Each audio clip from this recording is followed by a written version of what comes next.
Hey everyone, and welcome back to the channel.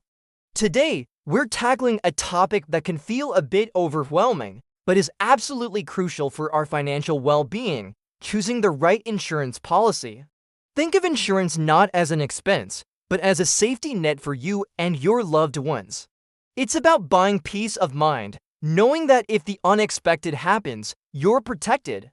But with so many options out there, how do you even begin to choose? Don't worry, I'm going to break it all down for you, step by step, so you can make a confident and informed decision. First things first, let's understand the why. Why do you need insurance? The simple answer is to manage risk. Life is full of uncertainties. You could get sick, have an accident, or your property could be damaged. Without insurance, the financial fallout from these events could be devastating, wiping out your savings and putting you in debt. Insurance works by pooling risk. You pay a relatively small, regular amount called a premium to an insurance company. In return, if a covered event occurs, the company pays out a much larger sum to help you cover the costs. It's a shield that protects your financial future. So, where do you start? The very first step is a personal needs assessment.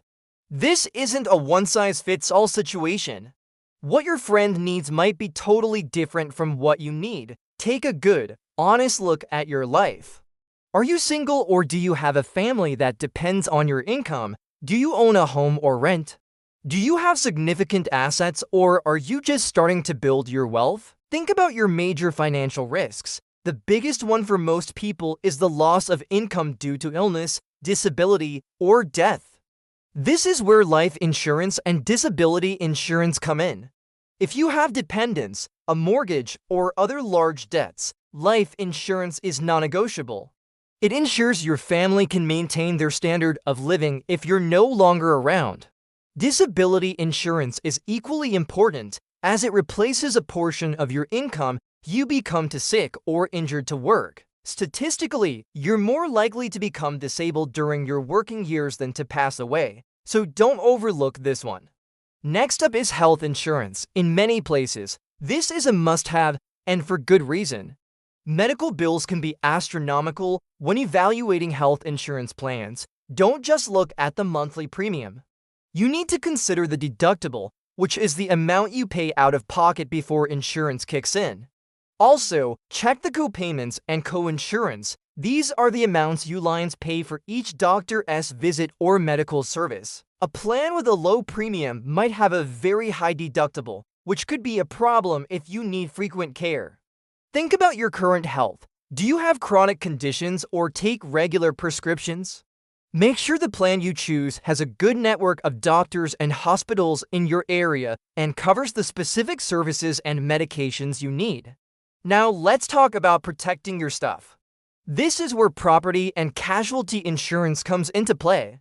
The two most common types are auto insurance and home or renter's insurance. If you own a car, auto insurance is legally required in most places. But beyond the legal minimum, you'll want to consider higher liability limits to protect your assets in case of a major accident. Comprehensive and collision coverage are also vital. Collision covers damage to your car from an accident, while comprehensive covers non-accident related damage, like from theft, hail, or a falling tree. If you own a home, homeowner's insurance is essential. It protects not just the physical structure of your house, but also your personal belongings inside. It also provides liability coverage, which is incredibly important. If someone gets injured on your property, this coverage can protect you from a potentially massive lawsuit. Don't just guess the value of your home and belongings, do a proper inventory. You can use an app or just a simple spreadsheet and take photos or videos of your possessions. This will be invaluable if you ever need to file a claim. And if you're renting, don't skip renter's insurance.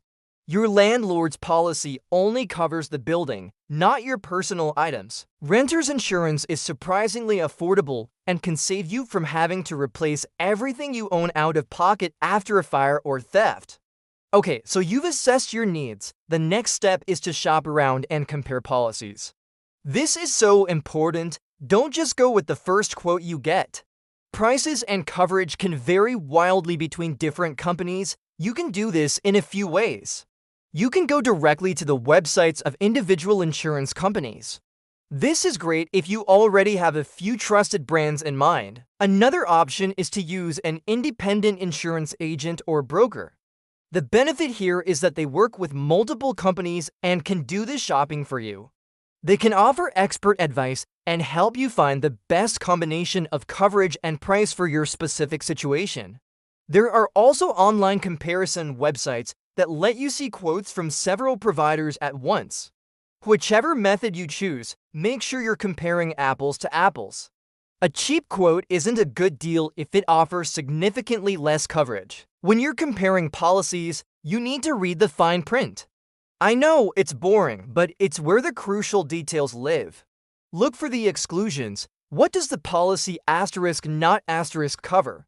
For example, most standard home insurance policies don't cover damage from floods or earthquakes. You need a separate policy for that. Understand the limits of your coverage. Is there a maximum amount the policy will pay out for a specific type of claim? Pay close attention to the deductible again. A higher deductible will usually mean a lower premium, but you need to be sure you can comfortably afford to pay that deductible you need to make a claim. It's a trade-off between your monthly cost and your out-of-pocket risk. Another key factor to consider is the insurance company's reputation. You want a company that will be there for you when you need them most. Check their financial strength ratings from independent agencies like AM Best. A high rating means the company has a strong financial standing and is likely to be able to pay its claims. Also, look up customer service reviews and claim satisfaction ratings. How does the company treat its customers? Are they responsive? Do they handle claims fairly and efficiently? A low price is worthless if the company gives you the runaround when you have a claim. Once you have your policies in place, your job isn't done. Life changes and your insurance needs will change too. That's why it's a great idea to review your coverage at least once a year or whenever you have a major life event. Did you get married? Have a baby? Buy a new house or car? Get a big promotion? All of these events can impact the amount and type of insurance you need. For example, if your income goes up, you might want to increase your life and disability coverage. If you renovated your kitchen, you'll need to increase your homeowner's coverage to reflect the added value to your home. A quick annual check-in ensures your safety net is always the right size for your life. Let's recap the key steps. First, assess your personal needs and identify your risks. Second, understand the main types of insurance: life, health, disability, auto, and home or renters. Third, shop around and compare quotes from multiple companies, making sure to compare similar levels of coverage. Fourth, read the fine print, understand the exclusions, deductibles, and coverage limits. Fifth, research the company's financial strength and customer service reputation. And finally, remember to review and update your policies regularly as your life evolves. Choosing the right insurance is a foundational part of responsible financial planning. It's about being proactive and protecting what you've worked so hard to build. It might seem like a lot to think about, but taking it one step at a time makes it manageable. And the peace of mind you'll gain is truly priceless. I hope this breakdown has helped demystify the process for you. It's a really important topic, and getting it right can make all the difference. If you found this video helpful, please give it a thumbs up and consider subscribing to the channel for more content on managing your money and building a secure future. If you have any questions, drop them in the comments below. Thanks for watching, and I'll see you in the next video.